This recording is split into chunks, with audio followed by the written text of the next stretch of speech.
You laugh around 30 times every day, and most of those laughs aren't caused by jokes. In fact, your laugh is millions of years older than language, older than words, older than jokes, even older than humans. So if laughter isn't just about humor, what is your brain actually doing? Here's where it gets strange.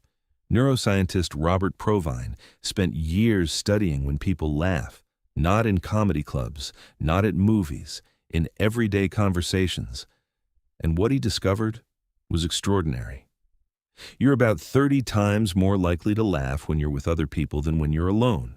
Not 30%, 30 times. Which suggests laughter isn't just about humor. It evolved as something much older, a social signal.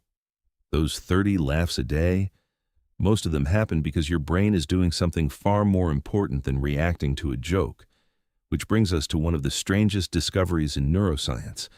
Jaak Panksepp was studying play behavior in young rats, not humans, rats. He found that while playing, they produced tiny chirping sounds at around 50 kilohertz, far above the range of human hearing.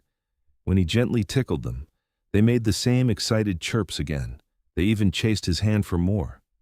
Those sounds aren't human laughter, but they're produced by ancient play circuits closely related to the ones involved in human laughter, which means the roots of laughter go back millions of years, long before humans ever existed. Long before language, social animals were already sending a simple message: everything's okay. But there's one problem with this idea. If laughter is about safety, why do we laugh when we're nervous, before giving a presentation, after saying something embarrassing, during an awkward silence?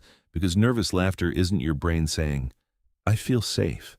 Sometimes it's your brain trying to create safety, a quiet social signal that says, "I'm not a threat. We're okay." Psychologist Peter McGraw explains this with something called the benign violation theory. We laugh when something feels wrong, but not too wrong. A violation that turns out to be harmless, too safe, and it's boring, too dangerous, and it isn't funny. Humor lives in the space between tension and relief, and your brain reacts before you even realize it. Neuroscientist Sophie Scott found that simply hearing someone laugh activates your premotor cortex, the part of your brain that prepares your face to move.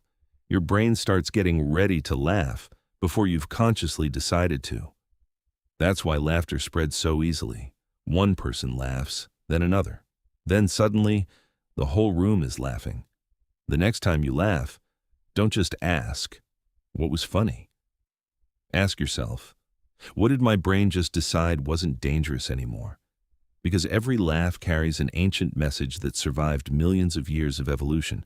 Not just, "That was funny," but something much older. We're okay. We made it.